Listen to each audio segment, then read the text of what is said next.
नमस्कार विद्यार्थियों, स्वागत है आप सभी का आपके अपने YouTube प्लेटफॉर्म उदय एजुकेशन में। इस वीडियो में अपन बात करेंगे क्लास 8वीं के लिए आपकी सब्जेक्ट है साइंस यानी विज्ञान, इसके इम्पोर्टेंट प्रश्नों के बारे में, जो कि आपके आगामी जो बोर्ड परीक्षा होने वाली है उसकी दृष्टि से काफ़ी इम्पोर्टेंट रहने वाले हैं। और इस पेपर में से कई सारे प्रश्न हैं आपके बोर्ड की परीक्षा में देखने को मिलेंगे। तो आप सभी विद्यार्थियों से निवेदन रहेगा, वीडियो को अंत तक देखिएगा, वीडियो को लाइक कर दीजिएगा। आपका अपना चैनल है, अभी तक आपने सब्सक्राइब नहीं किया है तो चैनल को सब्सक्राइब कर लीजिएगा। साथियों, ये पेपर है ये आपके रहेगा 80 नंबर का और आपको टाइम मिलेगा वो मिलेगा 2.5 घंटे का। और जैसा आपके बोर्ड में पेपर आने वाला है वैसा ही हमने तैयार किया है और हमारे जो साइंस के टीचर हैं उन्होंने इस पेपर को तैयार किया है। तो बिल्कुल आप विश्वास कीजिएगा, इनमें से कई सारे प्रश्न हैं आपके एग्ज़ाम में देखने को मिलेंगे, बस आप अंत तक देखिएगा। पहला प्रश्न है, 4 प्रश्न रहेंगे आपके अबसद के रूप में, यानी वस्तुनिष्ठ प्रश्न रहेंगे। तो पहला प्रश्न है इनमें से कि निम्नलिखित में से मलेरिया परजीवी का वाहक है, यानी मलेरिया रोग है वो कौन से मच्छर के काटने से होता है। तो विद्यार्थियों, इसका सही आंसर क्या हो जाएगा? मलेरिया है ये मादा एनाफ्लेज मच्छर के काटने से होता है। जबकि अगर डेंगू का आ जाए तो आप ध्यान रखना है, डेंगू है वो मादा एडिस जो मच्छर होता है उसके काटने से होता है। लेकिन अपने पेपर में क्या पूछा है? मलेरिया। तो इसका सही आंसर हो जाएगा वो हो जाएगा अपना ऑप्शन नंबर द। अगला प्रश्न है, वैसे सारे प्रश्नों के उत्तर हैं वो सर ने लिख रखे हैं, क्योंकि सर ने जब पेपर बनाया था तो उसमें इनके आंसर भी शो कर दिए थे। अगला प्रश्न है, निम्नलिखित में से कौन सी पौधाघर गैस नहीं है? आपको बतानी है ऐसी कौन सी गैस है जो कि पौधाघर नहीं है। तो विद्यार्थियों, इसका सही आंसर हो जाएगा नाइट्रोजन, ऑप्शन नंबर अ इसका करेक्ट आंसर रहेगा। विद्यार्थियों बताइएगा, नाइट्रोजन है हमारे वायुमंडल में कितने प्रतिशत भाग में फैली हुई है? तो आप ध्यान रखना है ये 78% भाग में फैली हुई है नाइट्रोजन गैस, 21% भाग पे क्या है? ऑक्सीजन है, ये भी आप ध्यान रखिएगा। बढ़ते हैं अगले प्रश्न की ओर। अगला प्रश्न है प्रश्न संख्या 3, निम्नलिखित में से कौन सूर्य का ग्रह नहीं है? यानी सूर्य के चारों ओर चक्कर लगाते हैं सभी ग्रह, आप सभी को पता है, लेकिन इनमें से एक है वो नहीं है। तो बुध तो हैं, बिल्कुल हैं, शनि भी हैं, पृथ्वी भी हैं, लेकिन सीरियस हैं विद्यार्थियों, जो कि अपने ऑप्शन नंबर स में दे रखा है, ये पृथ्वी का ग्रह नहीं है। तो इसका सही आंसर क्या हो जाएगा? ऑप्शन नंबर स, सीरियस। बढ़ते हैं अगले प्रश्न की ओर। प्रश्न संख्या 4, निम्न में से किस वाहक ध्वनि की आवृत्ति न्यूनतम होने की संभावना है? तो इनमें से कौन सी है उसकी जो वाहक ध्वनि है ना उसकी आवृत्ति बिल्कुल न्यूनतम होती है? क्या महिला की होती है, पुरुष की होती है, छोटे बच्चों की होती है या फिर छोटी लड़की की होती है? तो बिल्कुल इसका सही आंसर रहेगा वो रहेगा ऑप्शन नंबर ब, पुरुष की वाहक ध्वनि है ना वो सबसे न्यूनतम होती है। बढ़ते हैं अगले प्रश्न की ओर। प्रश्न संख्या 5, यहाँ पे आप देखिएगा, ये अगले जो प्रश्न हैं ये सारे के सारे प्रश्न हैं ये अति लघुतरात्मक प्रश्न हैं। अति लघुतरात्मक का मतलब है कि इस प्रश्नों के आंसर हैं आपको 1 या 2 शब्दों में देना है या फिर 1 लाइन में देना है।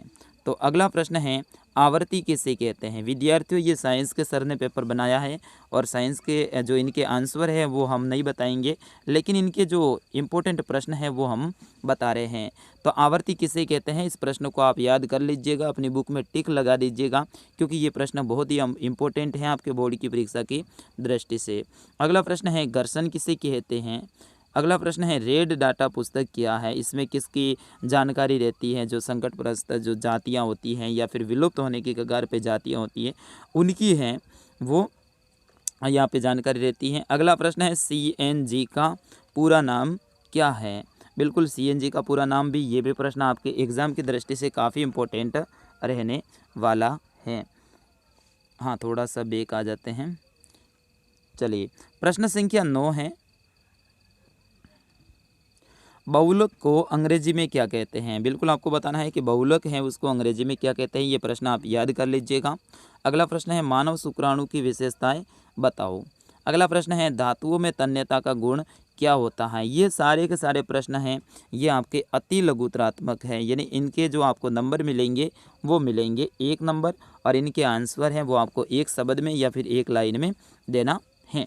अब आगे वाले जो प्रश्न हैं वो हैं लघुतरात्मक प्रश्न, यानी इनके जो आंसर हैं आपको कम से कम 3 से 4 लाइनों में देना है, या फिर इससे अधिक लाइन हो तो भी चलेगी, लेकिन 3 से 4 लाइनों से कम लाइन नहीं होनी चाहिए।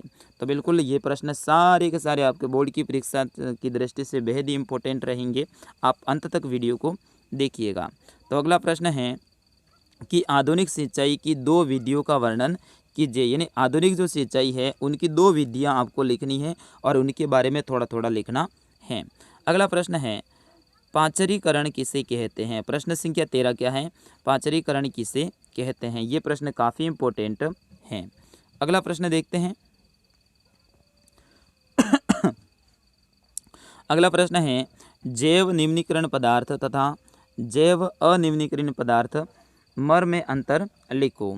अगला प्रश्न है जल में विद्युत धारा के रासायनिक प्रभाव को समझाइए। और विद्यार्थियों इस प्रश्न को है ना आप मोस्ट कर दीजिएगा, क्योंकि आपके बोर्ड की परीक्षा में सपने वाला है, बेहद ही इंपॉर्टेंट ये प्रश्न है।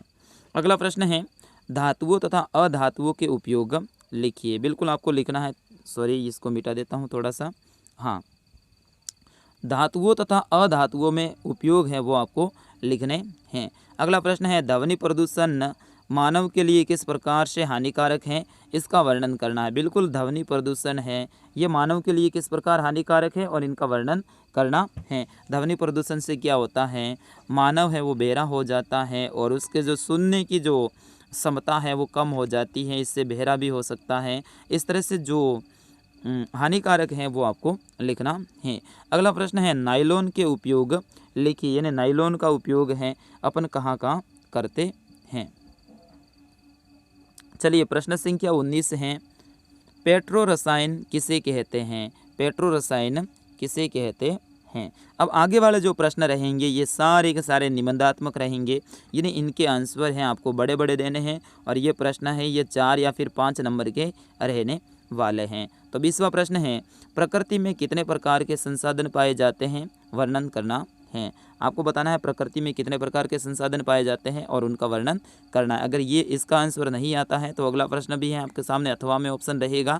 अगर इसी प्रकार से वनों की संख्या में कमी आती रही तो किन किन समस्याओं का सामना करना पड़ेगा। बिल्कुल आपको बताना है वनों की जो संख्या है उसमें अगर कमी आएगी तो कौन कौन सी प्रॉब्लम अपने सामने रहेगी। प्रश्न संख्या 21 देखते हैं, ये भी अथवा में रहेगा, ठीक है ना। तो इसमें आपको बताना है कि मानव में मादा जनन तंत्र का वर्णन करना है, यानी मानव मादा जनन तंत्र है वो किस प्रकार का होता है और उसके बारे में आपको लिखना है। अगर इसका आंसर नहीं आता है तो अगला प्रश्न है आपको ऑप्शन में मिल जाएगा और ये तो वेरी वेरी इंपॉर्टेंट है आपके बोर्ड की परीक्षा की दृष्टि से कि अमीबा में द्विखंडन विधि को समझाइए। प्रश्न संख्या 22 देखेंगे। तो प्रश्न संख्या 22 है कि घर्षण हानिकारक परंतु अनिवार्य किस प्रकार है, समझाइए। घर्षण एक हानिकारक तो होता है लेकिन ये अनिवार्य होता है, ये किस प्रकार से है ये आपको समझाना है। साइंस के सर ने बनाया है तो इनके आंसर हम नहीं बताएंगे, सॉरी इसके लिए। लेकिन ये सारे के सारे प्रश्न हैं आप अपनी बुक में टिक कर लीजिएगा क्योंकि सारे के सारे इंपॉर्टेंट रहेंगे। अगला प्रश्न है खिलाड़ी कीलदार जूते क्यों पहनते हैं, व्याख्या कीजिए। जो क्रिकेट के खिलाड़ी हैं, फुटबॉल के खिलाड़ी हैं, ये खिलाड़ी होते हैं, ये कीलदार जो होते हैं जूते वो क्यों पहनते हैं।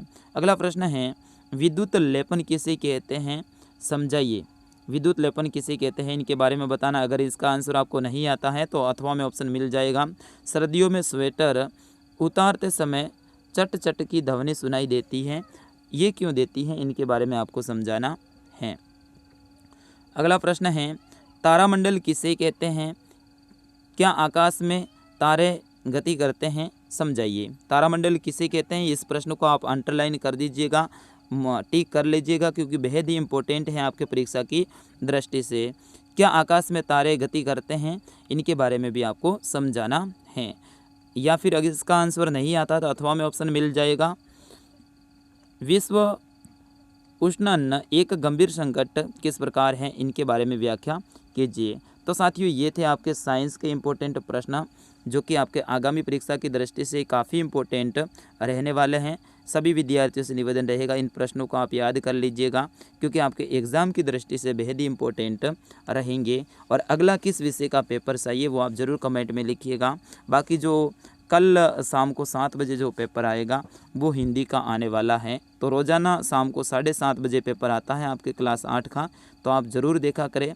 इसके लिए आप चैनल को सब्सक्राइब कर लीजिएगा, लाइक कीजिएगा और इस वीडियो को है ना आप सभी अपने फ्रेंड के साथ में शेयर करें और अपने अपने व्हाट्सएप स्टेटस पे भी ज़रूर लगाएं। मिलता हूँ अगले वीडियो में, तब तक के लिए जय हिंद, वंदे मातरम।